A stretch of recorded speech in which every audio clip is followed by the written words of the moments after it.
I never thought I'd be telling this story. Not after 20 years. Not after building a new life from the ground up. But when I saw a TikTok about parents teaching their kids life lessons through tough love, something inside me snapped. I'm 36 now, but I can still smell the gasoline from that day. I can feel the heat pressing down on my skin. I was 16 when my parents left me at a gas station as a joke. Let's see how long it takes them to get home. They laughed as they drove away. Except I never went back. That morning had started like any other summer day. We were driving back from visiting my sister, Claire, at college, about 4 hours from home. I was half asleep in the back seat, headphones in, trying to tune out the usual nonsense. My parents, Mark and Linda, were always big on tough love. Everything was a lesson. Forget to take out the trash. That's a 3-mile run before dinner. Get a C+ on a test. Sleep outside in February. That gas station stop should have been routine. My dad barked at me to grab him a coffee.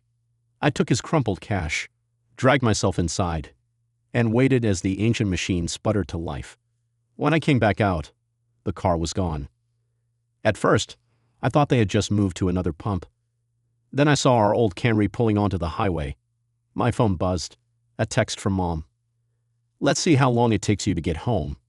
Consider this a lesson in problem solving. There was even a smiley face. I tried calling, straight to voicemail. Again and again. 20 minutes later, another text. Don't bother calling. Your father says you need to figure this out yourself. See you when you make it home. I stood there, coffee cooling in my hand, staring at my phone like an idiot. This wasn't the worst thing they'd ever done. Not by a long shot. But something about that moment broke me. Maybe it was the heat. Maybe it was the exhaustion. Maybe it was the realization that I would never be good enough for them. Whatever it was, I knew one thing: I wasn't going home. I stood there for a long time, staring at the empty road where my parents had disappeared. Cars came and went. People filled up their tanks, grabbed snacks, and went on with their lives. No one noticed the 16-year-old kid standing in the heat, gripping a cup of coffee like it was a life raft. I checked my wallet. $140. That was all I had from my summer job at the local pool. My backpack, along with my clothes, phone charger, and everything else, was still in the car. But I had my wallet and my iPod.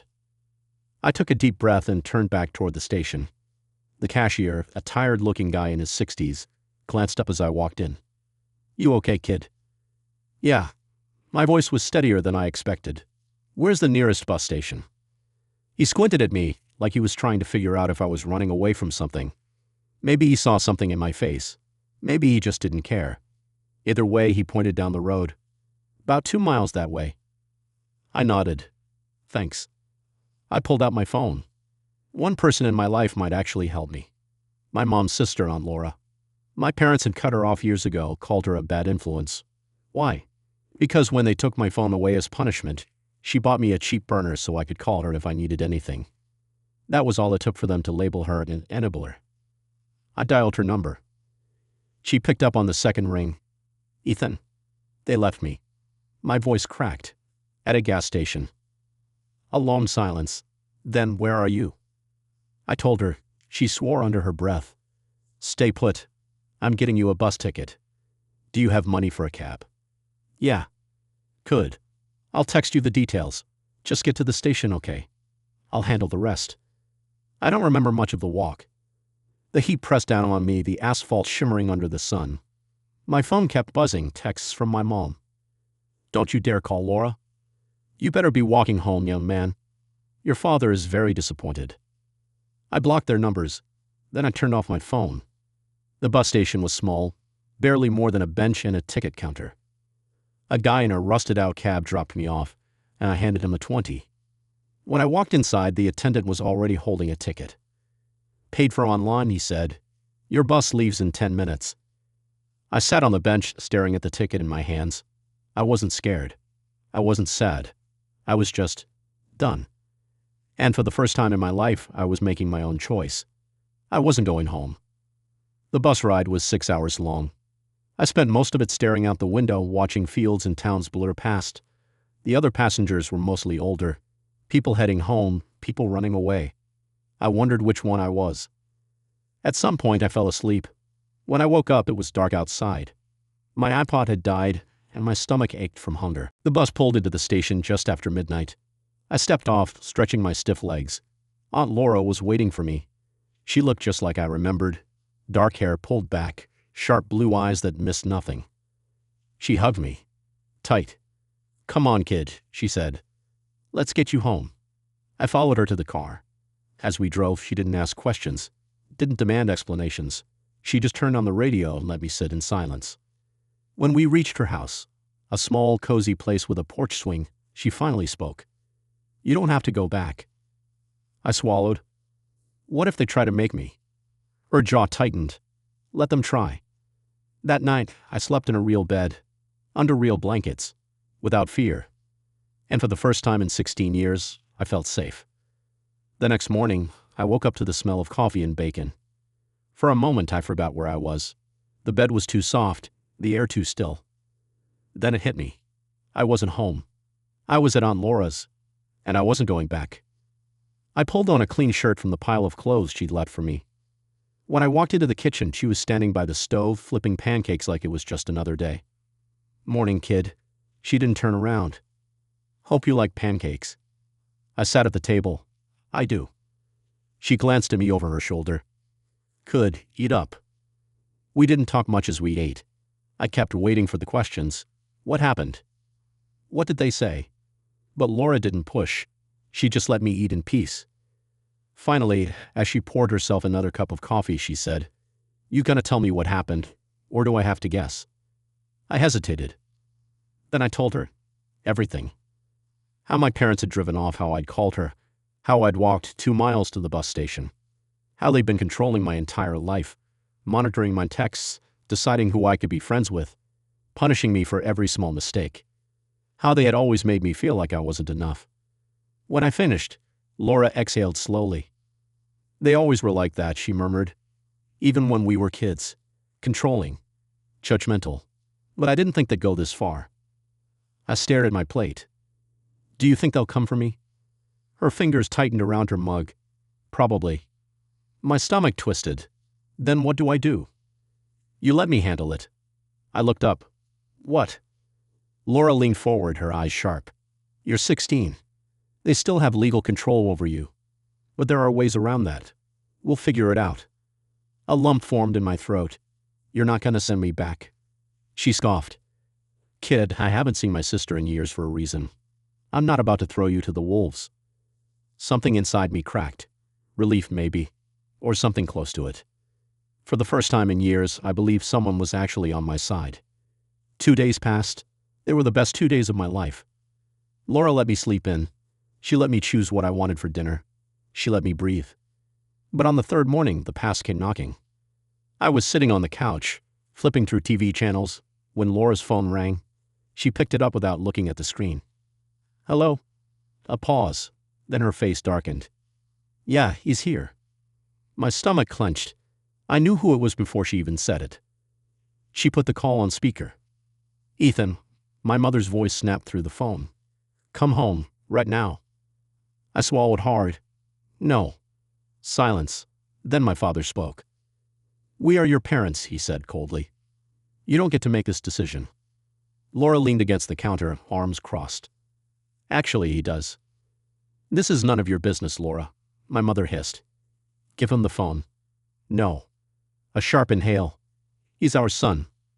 Laura smirked. "Then maybe you should have treated him like one." Silence. Then my father, voice tight with barely controlled rage, said, "We're coming to get him."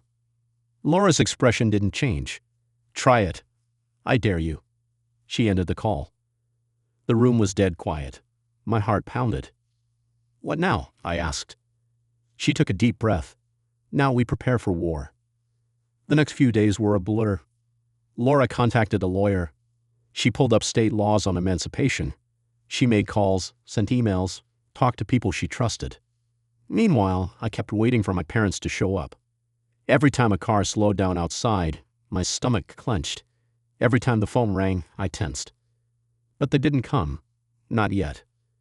"They're not gonna let this go," I muttered one evening, staring out the window. "Probably not," Laura admitted. "But we're not letting you go either." I turned to her. "What if they take me back? What if?" She put a hand on my shoulder. Then we fight. I exhaled shakily. How? Simple, she said. We prove that you're better off here, that they're unfit, that they abandoned you. I blinked. But will that work? Her eyes gleamed. Watch me. It took another week before they showed up. I was sitting at the kitchen table when the doorbell rang. My heart nearly stopped. Laura glanced at me. Stay here. She walked to the door and opened it. Where is he? My mother's voice was sharp, demanding. Laura leaned against the doorframe. Inside, where he wants to be. My father stepped forward. This is kidnapping. She laughed. No, it's not. He came here voluntarily. He's safe, which is more than I can say for what you did to him. My mother's face twisted. We are his family. Laura's expression hardened. And you left him at a gas station. They froze. You think that'll hold up in court? Laura pressed. Because I've got texts. I've got phone records. I've got proof. A long, tense silence. Then my mother hissed. You can't keep him forever. Laura smirked. Want to bet? My parents exchanged a look. Then, without another word, they turned and walked away. The moment the door shut, I let out a breath I hadn't realized I was holding. Laura turned to me. It's not over, but it's a start. For the first time in my life, I believed that maybe, just maybe, I was finally free. The fight wasn't over, but the war had shifted in our favor. Over the next few weeks, Laura and I worked with her lawyer to file for my emancipation. It was a long, exhausting process. There were hearings, paperwork, and endless waiting. My parents tried to fight it, of course. They painted themselves as concerned, loving parents who had only ever wanted what was best for me. But the evidence spoke louder. The text messages, the abandonment, the years of control and emotional neglect. When the final ruling came, I sat in the courtroom, hands clenched into fists as the judge read the decision. Emancipation granted. It felt unreal, like I was dreaming. I was free. The first few days after the ruling felt strange. For so long, my life had been dictated by fear. Fear of my parents, of punishment, of never being enough. Now that weight was gone, and I didn't know what to do with all the empty space it left behind. Laura helped. She guided me through the practical things, getting my own bank account, enrolling in school under my new status, learning how to make my own decisions. But the biggest thing she gave me was time to heal. I still had nightmares. I still flinched when my phone rang, expecting to see my parents' names on the screen. But little by little, the fear lessened. One evening, as we sat on the porch watching the sunset, Laura turned to me. You ever think about what's next? I hesitated. You mean, after all this? She nodded. I thought about it. For the first time in my life, I could choose my own future. No one was pulling the strings anymore. I didn't have all the answers, but I knew one thing. I want to figure out who I am, I said. Not who they wanted me to be. Just me. Laura smiled. Sounds like a good plan. And for the first time in a long, long time, I believed it. Because now, my life was finally mine.